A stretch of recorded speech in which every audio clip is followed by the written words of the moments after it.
Here's how to use the metronome on the Roland V71 module. On the left-hand side, we've got a button that says click.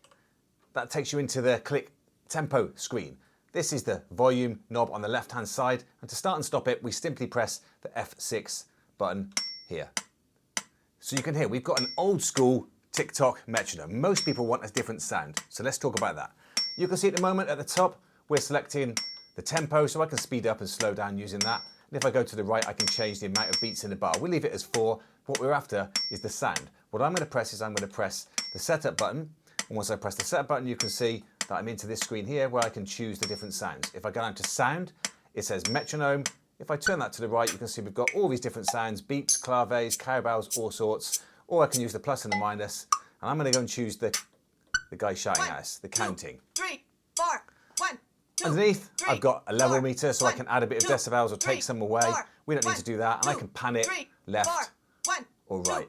3, Again, 4, we don't need to 1, use that. 2, If I 3, want, 4, I can 1, use an LED 2, instead. 3, We'll come back 4, to that. 1, First of 2, all, let's go 3, 4, into 1, 2, the tempo 3, screen. In 4, the tempo screen, 1, 2, 3, 4, we've got different 2, options 3, for templates. 4, So the moment it's set to a quarter note 3, template. 4, If I go 1, down 2, and I 3, change that, 4, I can and 1, make it sound like and eighth 2, notes. and 3, and 1, and Upbeats. and 16th notes. Polyrhythms.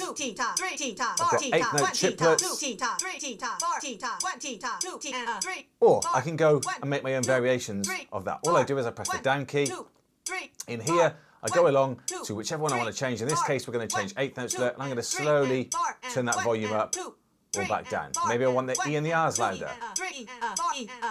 And you can simply go in there, choose as you want. If I go into coach, well, coach is quite an interesting feature, very useful for beginner drummers particularly. As a drummer, we want to make sure that when the metronome is playing, we can play with it, but when the metronome's not there, we've also got to be able to play in time.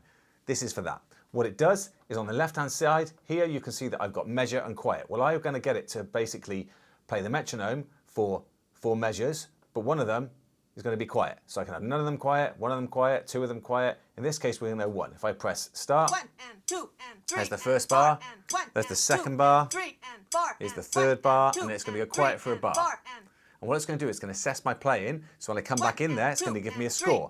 Well, that time I didn't play, so it gave me 0, right? Let's see if I can join in.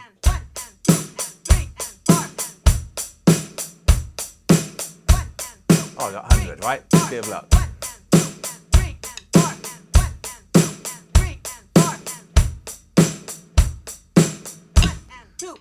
Okay, 96, not bad.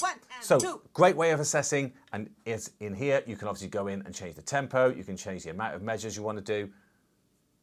Great little coaching feature that. Okay, back in here, tempo, setup. In here, I spoke earlier about this other section over here, this light reference. What's that for? Well, basically, if I switch this on, then all of a sudden, the click light over here flashes. Say I'm at a gig, I'm about to count the song in, and I completely forget what speed it is. I look at my metronome, I set the speed up here to 107 beats a minute, and all of a sudden then that light is flashing 107, I get my tempo, and I count the band in. So there's no audible noise for the audience to hear. That takes me nicely onto the other thing, which is the routing. Sometimes in these modules, you'll find that the click is routed to both the front of house speakers, in other words, whatever comes out of these 2 cables up here, the master volume, but also to the headphones, and maybe we want to change that.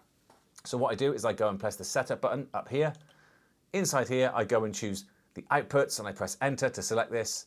And in here, I've got all of my different settings, and it shows me where they're being placed. And you can see I've got a choice over here of phones or master. Well, if I go across to mix in, you can see that I've already set that one to only come out of the headphones. Well, it's going to be the same thing with the click. If I switch it, turn this, look, you can see it changes, so I can either have it come out of the master, or I can have it coming just out of the headphones there.